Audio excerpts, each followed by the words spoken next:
La revue de presse sur Afia FM. Bonjour. La sortie de Maître Ousmane Seye, avocat de l'État dans le dossier des chantiers de Thiès, occupe la une de Walfadjri. Protocole de Rebeuss, Maître Ousmane Seye enfonce Idia. C'est le titre qui barre la une du journal Walfadjri qui signale que ce fameux protocole signé entre le président Wade et l'ancien détenu Idrissa Seck dans le cadre du dossier des chantiers de Thiès refait surface. Selon Walfadjri, Maître Seye clame haut et fort que le leader de Rewmi s'était bel et bien engagé à rembourser 21 milliards de francs CFA, mais sans donner la moindre preuve.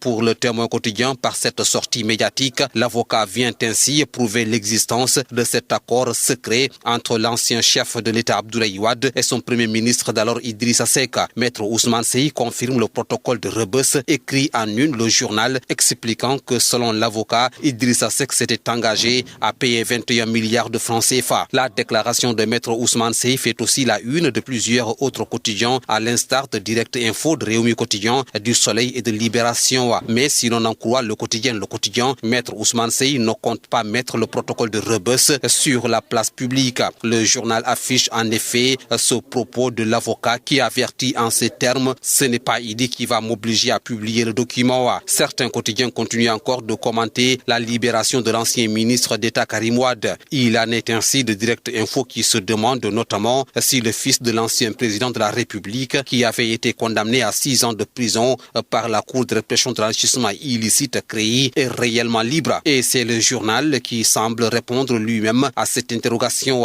en indiquant dans sa une: cette libération n'est en réalité qu'un véritable transfèrement de détenus. Là-dessus, la Tribune relaie une déclaration de l'ancien ministre libéral Farba Senghor qui soutient que Karim Wade a souscrit à une exigence pour quitter le pays. À ce propos, Rewmi Quotidien donne la parole à l'ancien premier ministre Souleymane Ndiaye, selon qui personne ne peut justifier l'arrestation de Karim Wade. D'autres quotidiens sont aussi revenus sur le retrait annoncé des enfants talibés de la rue. D'après le quotidien, le gouvernement a décidé de remettre de l'argent et des vivres aux maîtres coraniques et familles frappées par cette mesure. Mais selon le quotidien Enquête, le retrait des enfants talibés de la rue ainsi que des mendiants semble partir sur le mauvais pied. Le journal explique en effet que l'absence de concertation avec les concernés et d'une planification rigoureuse montre des signes qui pourraient plomber l'opération. Le Soleil, quant à lui, s'intéresse aux perspectives de croissance économique et indique